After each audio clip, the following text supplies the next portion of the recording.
My wife once told a table full of people, "He's not even a real man, he just tags along."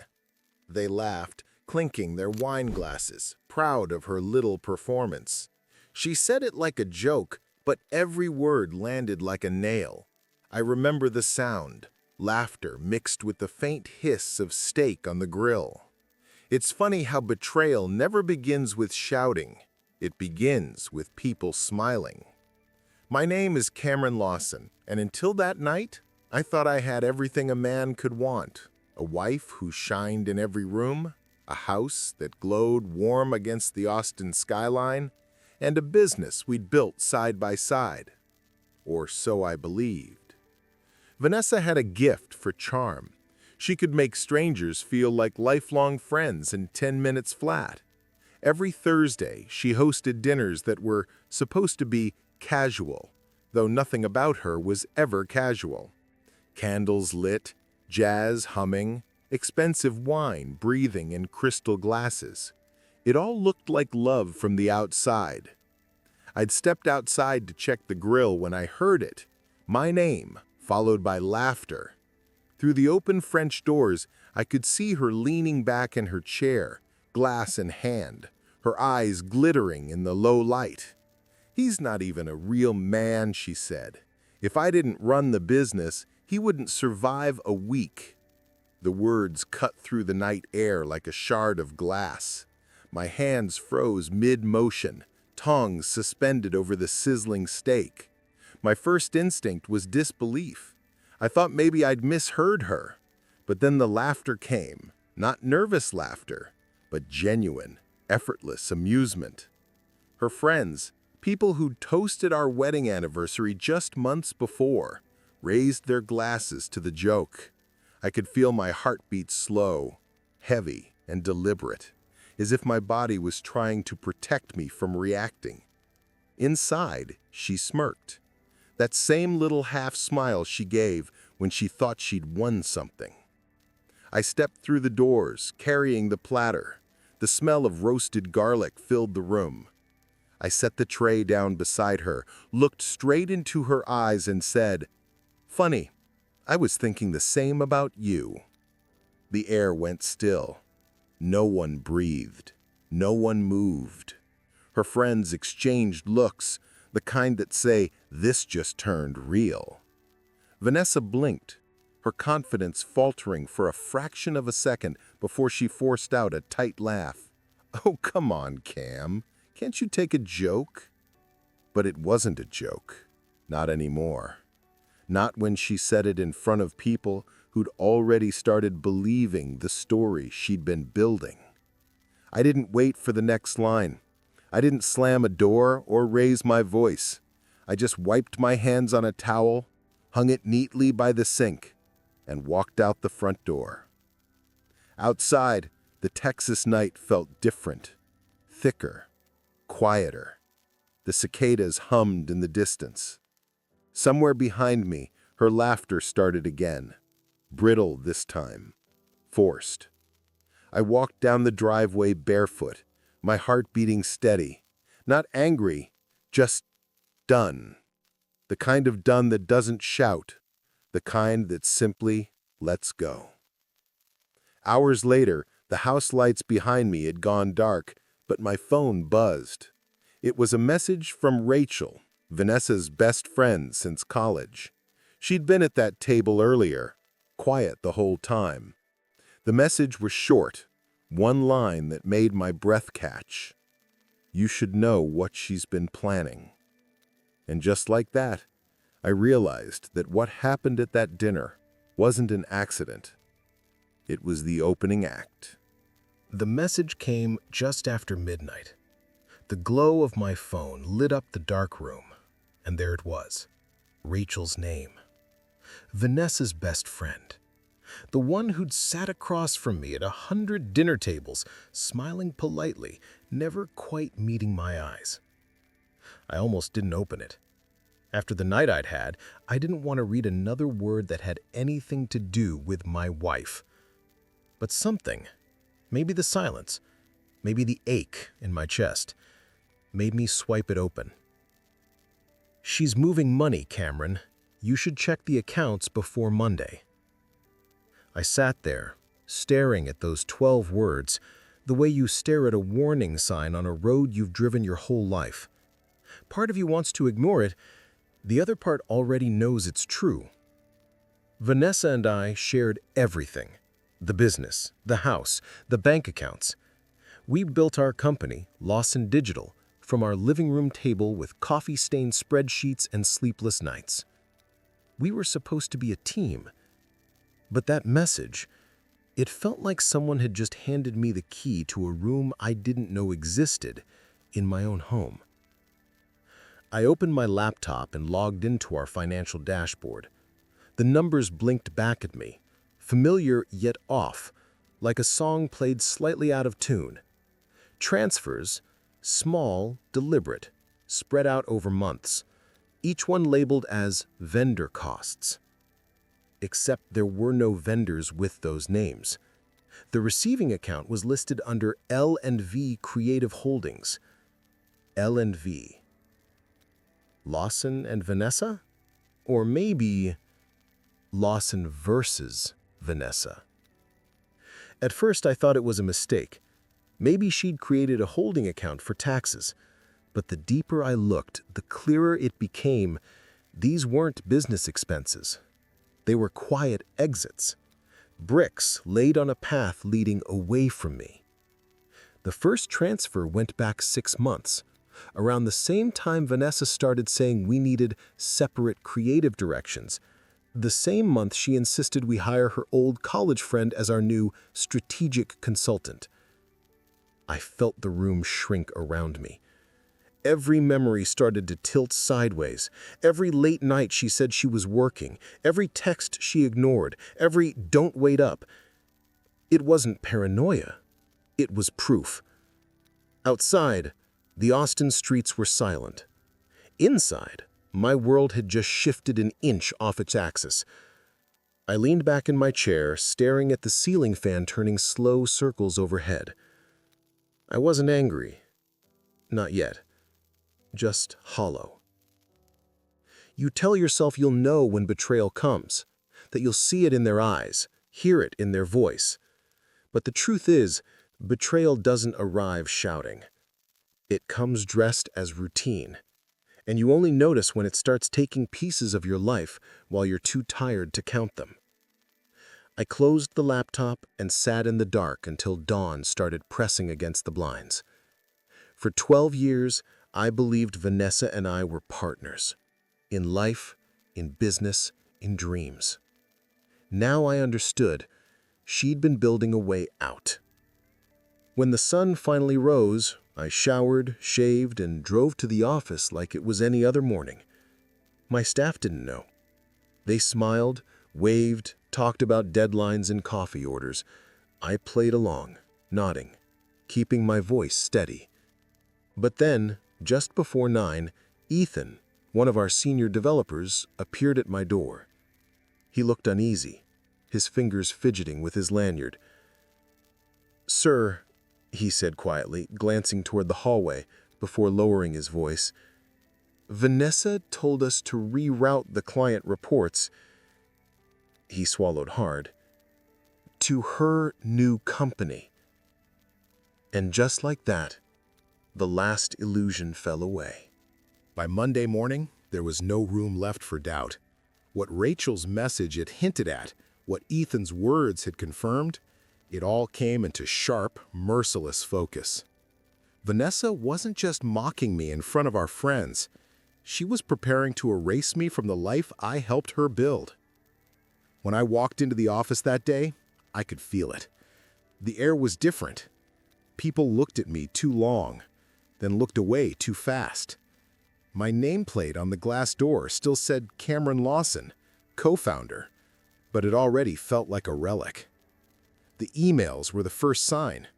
My inbox, once full of client threads and project updates, was strangely quiet. At first, I thought it was a glitch. Maybe IT was doing maintenance again. But when I checked the shared folders, I saw the truth. My access had been restricted. "You no longer have permission to view this document," One by one, the digital keys I'd used to build our company were being taken from me. Then came the calls.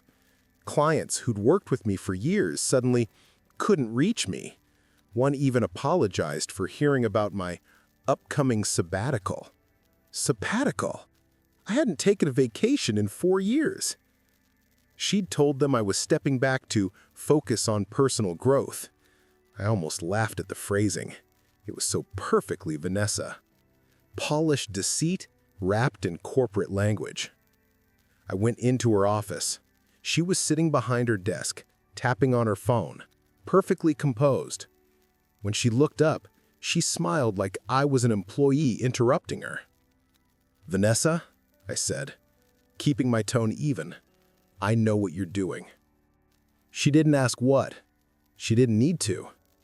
Instead, she leaned back in her chair, folding her arms like she'd been waiting for this conversation. "You'll thank me one day," she said, almost gently. "You're good at the details, Cameron, but you don't know how to lead. You slow me down." Those words hit harder than any insult. I'd spent 12 years making sure she never felt like she was alone in her ambitions. I'd stayed late, handled payroll, built systems, made every unglamorous part of our business work so she could be the visionary, the face, the one in the spotlight. She stood and walked toward me, her heels clicking softly against the floor. "You always said you wanted me to shine," she said, her voice soft, almost sweet. "Well, this is me shining." I didn't speak. There was nothing left to say. That night I sat in my truck in the driveway, the engine off, my hands gripping the steering wheel. The house lights glowed through the living room curtains, warm, peaceful, deceitful. Inside, I could picture her pouring a glass of wine, typing another email, spinning another story. I'd always thought love was about patience, about letting the other person grow, even if it meant stepping back sometimes. But sitting there in the quiet hum of the Texas night, I realized something simple and devastating. She didn't want a partner. She wanted an audience. And I'd played the part perfectly. I went inside, calm now. I packed a duffel bag, shirts, a pair of jeans, my laptop, and the leather notebook where I kept every handwritten client note from the last decade. I didn't know where I was going yet, only that I couldn't stay here anymore. As I zipped the bag, my phone buzzed on the nightstand. Another message. "Rachel, you're not the only one she lied to." I stared at the screen, my heart suddenly pounding again. Whatever I thought I knew about Vanessa, it wasn't the whole story. The diner was nearly empty when I walked in, the kind of place that still smelled faintly of burnt coffee and maple syrup, no matter the hour. Rachel sat in a corner booth, her posture tight, fingers circling the rim of her mug like she'd been waiting for this moment and dreading it all at once. "Cameron," she said quietly, eyes flicking up just long enough to meet mine. They were tired. Not the kind of tired you fix with sleep, but the kind that comes from carrying too much truth for too long. She motioned for me to sit. I slid into the booth across from her, the vinyl creaking. Outside, the Austin night buzzed faintly with distant music from South Congress, but in here it felt like the world had gone still. "She's been bragging for months," Rachel said, her voice almost a whisper, "about how you'd never notice, about how easy it was to make people believe she was the genius behind it all." I frowned, shaking my head slowly. "Bragging? About what? Stealing from me?" Rachel's mouth twitched, like she wanted to smile but couldn't. "Not just stealing, rewriting. She said she'd finally be free from your shadow." I almost laughed, but it came out more like a breath. "My shadow?" She told everyone I was nothing, the quiet one, the helper. Rachel leaned forward. "That's exactly why it worked. She made people believe you were just there, present but insignificant. So when she replaced you, no one would question it." I sat back, feeling the weight of her words settle somewhere deep in my chest. All those networking events, client dinners, industry panels, I used to stand beside Vanessa, proud of her charm, her confidence. I thought we were a team. Turns out, she was laying the groundwork for my disappearance. Rachel reached into her bag and pulled out a small black flash drive. She set it on the table between us like it was evidence in a trial. "Everything's on here," she said. Emails, meeting notes, her investor presentations, even the pitch deck for her new agency. I stared at it. It looked harmless, just a sliver of plastic and metal, but it was heavier than anything I'd ever seen. "She used your work, Cameron," Rachel added softly. "Your designs, your strategies, your client lists. She's been repackaging it all under a new name, her name." "Why are you telling me this?" I asked, keeping my tone even. "You're her best friend." Rachel's lips pressed together. For a long moment she didn't answer. Then she said, "Because I was part of it. At first, I believed her. She told me you were controlling, that you kept her from growing. I even helped her set up the first investor meeting. But then I saw the truth. How much of it was you, every idea, every when. And when she started lying to people about things I'd seen with my own eyes," she looked down. "I couldn't do it anymore. I wanted to be angry. But all I felt was tired. Not the kind of exhaustion that comes from work. The kind that comes from realizing the life you built was based on a lie." Rachel slid the flash drive closer. "You deserve to know everything. Whether you use it or not, that's up to you. But at least now you'll see the whole picture." The waitress came by, refilling our cups. Neither of us touched them. When Rachel finally left, she didn't say goodbye. She just gave me a look, part apology, part warning, and disappeared into the night. I sat there a while longer, the flash drive sitting in front of me like a loaded gun. Later that night, back in my apartment, I plugged it into my laptop. And there it was. Folders, spreadsheets, and one document that made my pulse stop. Contracts with our biggest client signed under her new company's name. The collapse didn't come all at once. It arrived in pieces, quiet, almost polite, as if the universe was giving me time to adjust. By the end of the first week, the silence was deafening. Clients who once filled my inbox with questions and praise were suddenly restructuring their marketing budgets. Staff who'd been with us for years stopped looking me in the eye. The final straw came when I walked into the office one morning and found the glass door where Lawson Digital was etched in silver, cleanly scraped off. Vanessa didn't even try to hide it anymore. The emails, the clients, the staff, she'd taken it all. And in Austin, where image meant everything, perception was reality.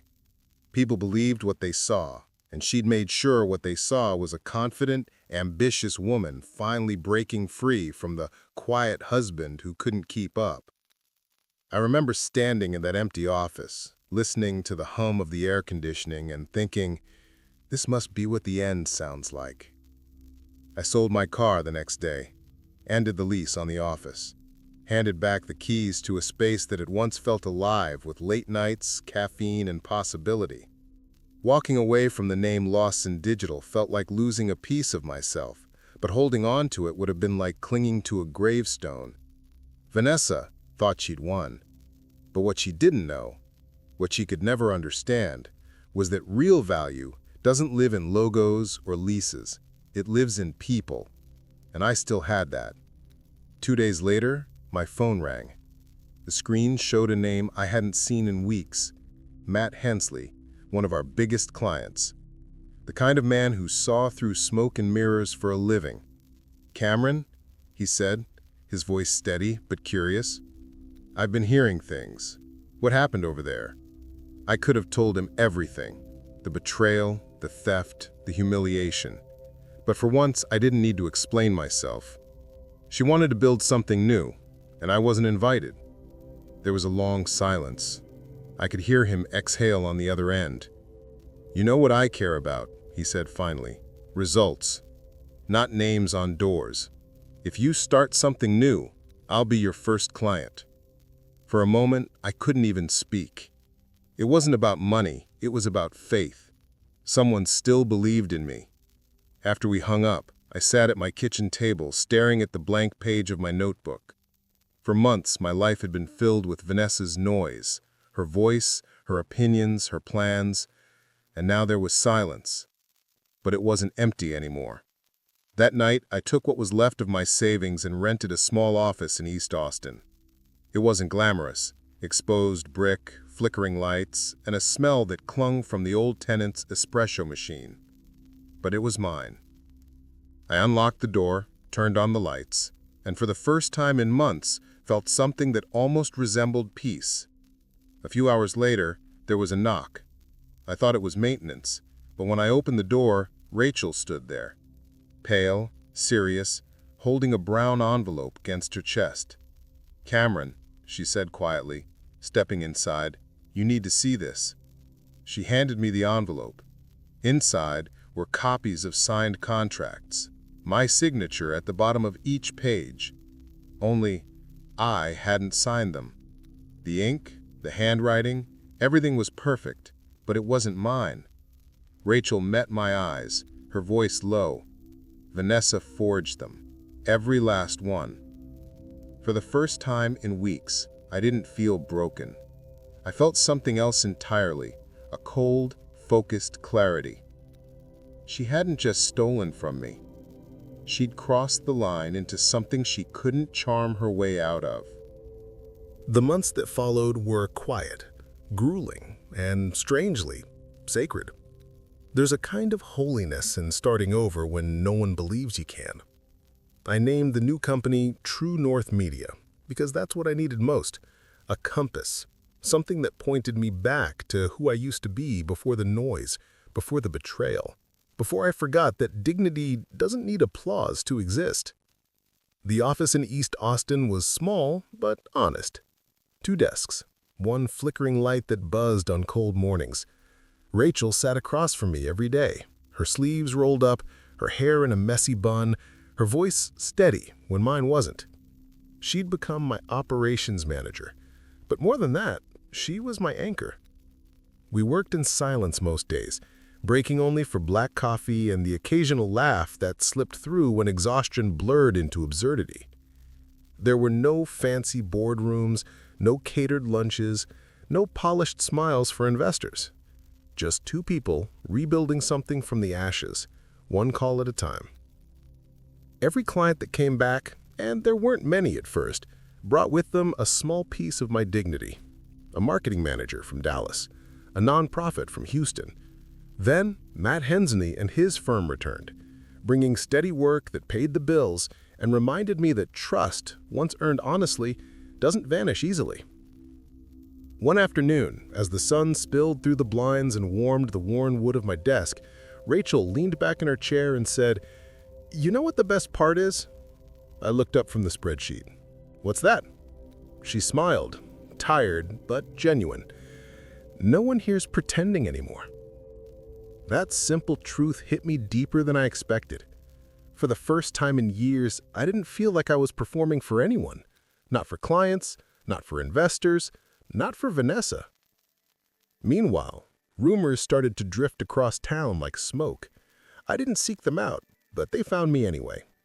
Vanessa's firm, her grand, shining L&V Creative Holdings, was cracking.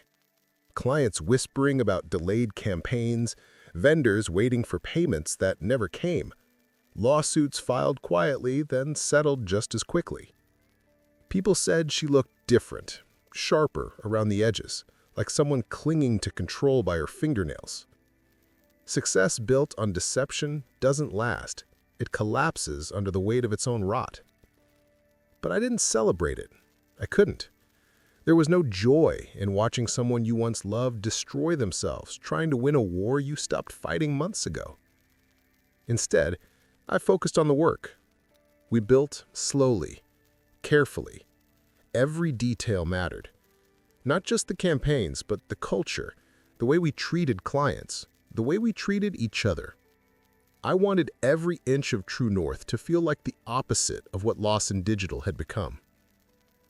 There were nights I'd stay late, looking out the window at the city lights shimmering across the skyline.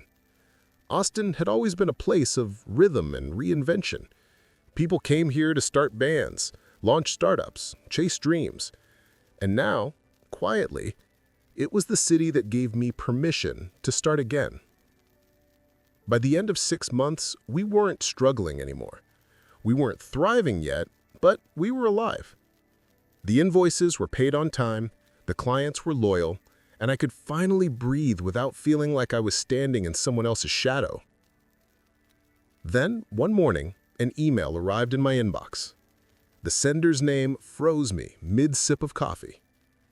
Texas Marketing Leadership Conference.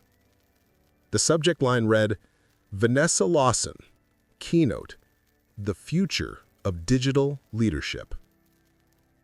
I stared at it for a long time. Rachel looked up from her desk. Something wrong?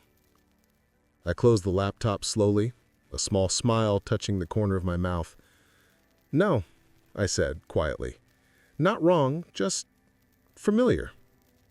And for the first time since everything fell apart, I felt something stir. Not anger, not fear, but a quiet certainty that the truth always finds its own stage. I went, not to confront her, just to see. It had been almost a year since that dinner where she'd called me not a real man, and yet, walking into the JW Marriott ballroom that morning, I could still hear the echo of those words somewhere deep in my chest. But I wasn't the same man who'd stood on that patio holding a platter of steak in humiliation. The ballroom gleamed with money. Velvet drapes, chandeliers bright as confession lights, rows of perfectly aligned chairs facing a stage washed in blue. The sign above the podium read, Texas Marketing Leadership Conference. Keynote speaker, Vanessa Lawson. Her new logo shimmered across a 30-foot screen. It looked impressive, sharp, hollow. I sat near the back, unnoticed. I could have been anyone. Another suit, another face. But I was there, watching the woman who'd once shared my bed, my business, my dreams, now standing on stage, pretending none of it ever belonged to me. Vanessa stepped up to the microphone wearing a tailored white suit, the kind that makes people whisper about power. Her hair was immaculate, her voice steady. Leadership, she began, isn't about ego, it's about vision. I almost smiled. The irony was thick enough to taste. For the first 10 minutes, she spoke well. She always did. Confident, polished, every gesture rehearsed. But her eyes, they gave her away. Every few seconds, they darted toward the screen, making sure her slides advanced smoothly. I knew those slides. I could have recited them in my sleep. And then it happened. Halfway through her presentation, the projector froze. The image flickered, blinked, and then shifted. A slide appeared that didn't belong in her deck. My deck. The title glowed across the massive screen in familiar bold letters. Building Trust Through Transparency by Cameron Lawson. My watermark sat quietly in the corner. My phrasing, my formatting. Every word mine. At first, the audience didn't react. Then whispers started, soft and uneasy. Phones lifted, screens flashed. Someone gasped, "Wait, that's not hers." Vanessa froze. Her hands hovered near the clicker. I could see the panic behind her professional mask, that small widening of the eyes, the quick swallow, the heartbeat you can almost see in someone's throat. She tried to recover. She said a minor technical glitch, but when she clicked forward, more slides appeared, all mine. Quotes, data, design layouts, every piece she'd stolen to build her empire. The murmurs grew louder. People shifted in their seats. The illusion she'd spent a year crafting was cracking in real time, and no speech could patch it now. I didn't stay to watch the rest. I stood quietly, buttoned my jacket, and walked out the same way I'd left that dinner months ago. No anger, no spectacle, just silence. By the next morning, screenshots of her borrowed slides had spread across LinkedIn and every major marketing forum. The captions were merciless, plagiarism at its finest. So much for leadership through transparency. The Queen has no clothes. It didn't take long. Sponsors withdrew, clients pulled contracts. Her keynote recording vanished from the conference's website overnight. The empire she'd tried to steal finally collapsed, not because I exposed her, but because truth has a way of doing that all on its own. For the first time in months, I slept through the night. A week later, there was a knock on my office door. Rachel was gone for the day, and I almost ignored it. But then I heard the voice, soft, trembling, almost unrecognizable. "Cameron," she said. I looked up. Vanessa stood in the doorway, eyes hollow, hands twisting together like she was holding on to what little pride she had left. "Can we talk?" She looked smaller somehow, not physically, but in spirit. The woman who used to command every room she entered now stood in my office doorway like a stranger, asking for directions. The sharp edges that once defined her had dulled, her voice stripped of confidence, her eyes glassy and unfocused. "I made mistakes," Vanessa said, the words trembling out of her like an apology she'd practiced but never expected to say. "I thought I needed to prove I was better than you. Turns out I was just afraid." Afraid. That word hung in the air, heavy and unexpected. I didn't speak. I just watched her. For years, she'd filled every silence with her version of the truth. Now, for the first time, she let it hang there, raw and fragile. She took another step into the room, her voice cracking. I didn't know how to handle being seen, not for who I was, but for what I'd done. Everything spun out of control, and I just kept lying to everyone, but mostly to myself. I folded my hands on the desk and stayed quiet. She wasn't asking for forgiveness. She was asking for air. When she finally stopped talking, the room went still again. I could hear the hum of the city outside, the muted rhythm of Austin life, traffic, laughter, wind against the glass. "You didn't need to be better, Vanessa. You just needed to be honest." Her lip trembled. For a moment, I thought she might argue, defend herself, find one more way to shift the blame. But she didn't. She just nodded, eyes brimming with the tears she'd spent years avoiding, and whispered, "I know." And then she turned and walked away. No grand gestures, no last words, just the quiet sound of heels on the polished floor fading down the hall, the final echo of a story that had already ended. When the door clicked shut, I sat back in my chair and exhaled. I hadn't realized how long I'd been holding that breath. Maybe months, maybe years. That evening, I stepped out onto the balcony of my new office. The sun was dipping low over downtown Austin, painting the skyline in amber and rose. Same city, same skyline, but it felt different now. Below me, life went on, people heading to dinner, neon lights flickering to life, the hum of a world that didn't know or care about one man's quiet redemption. Inside, the soft glow of the office lights reflected against the glass, and I caught my own reflection, older, steadier, calmer. I didn't see the man she'd mocked or the man she tried to erase. I saw someone who survived, without bitterness. Rachel had gone home hours ago, leaving behind a sticky note on my monitor that simply read, "You did it." I smiled at that, because she was right, not just about rebuilding the company, but about rebuilding me. North True Media wasn't a monument to revenge. It was proof that peace is a better prize. The clients who mattered had stayed, the friends who mattered had stood by me, and the rest, the noise, the pretenders, the applause, had faded into the distance where they belonged. The air was warm, and the night calm, and for the first time in a long time, I wasn't thinking about what I'd lost. I was thinking about what I'd found, clarity, purpose, and the kind of quiet strength that doesn't need to prove itself anymore. I looked out over the skyline, the city lights blinking like slow, steady heartbeats, and thought about that night on the patio. Her laughter, the sting, the silence that followed. In the end, she mocked me for not being a man. I took a deep breath, feeling the weight of the past finally lift. "Turns out," I said, almost smiling, "walking away was the most manly thing I ever did."